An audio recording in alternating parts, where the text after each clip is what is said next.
Nous allons donc poursuivre notre découverte ou bien notre révision des emplois ou des valeurs des temps de l'indicatif en étudiant le futur et le futur dans le passé.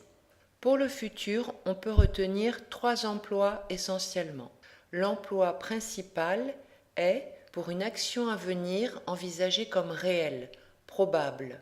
Selon la météo, il fera beau demain.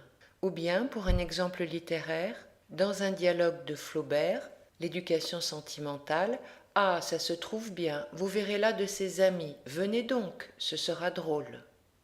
Cette certitude peut être accentuée et prendre une valeur d'ordre.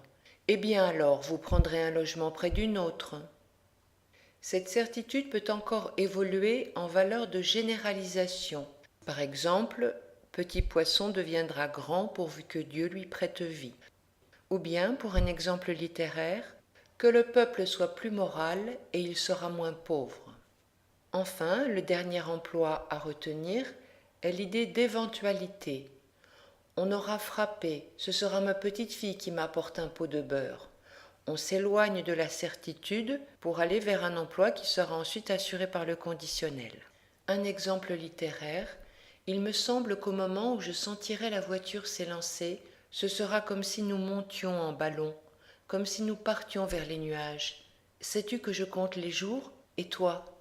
On synthétise les 3 emplois du futur: futur de certitude, futur de généralisation, futur d'éventualité. Pour le conditionnel temps, il aura essentiellement une valeur de futur dans un récit au passé.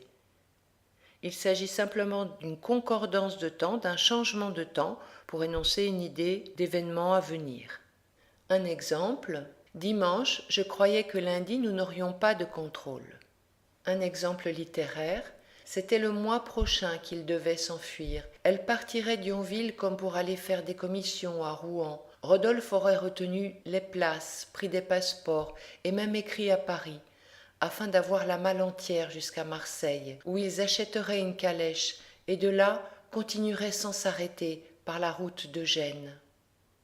Et, de même que par rapport au présent, on emploie un futur antérieur pour une action qui se situe avant un futur, dans les récits au passé, on emploie un conditionnel temps passé pour une action antérieure à un futur dans le passé. Par exemple, dimanche, je croyais que nous aurions pu réviser avant de sortir en promenade, mais nous n'en avons pas eu le temps. Un exemple dans la littérature, car il allait venir, c'était sûr, il aurait trouvé de l'argent, mais il irait peut-être là-bas sans se douter qu'elle fût là, et elle commanda à la nourrice de courir chez elle pour l'amener. Une synthèse des emplois du conditionnel temps. En temps simple, c'est un futur dans le passé. En temps composé, c'est un futur antérieur dans le passé.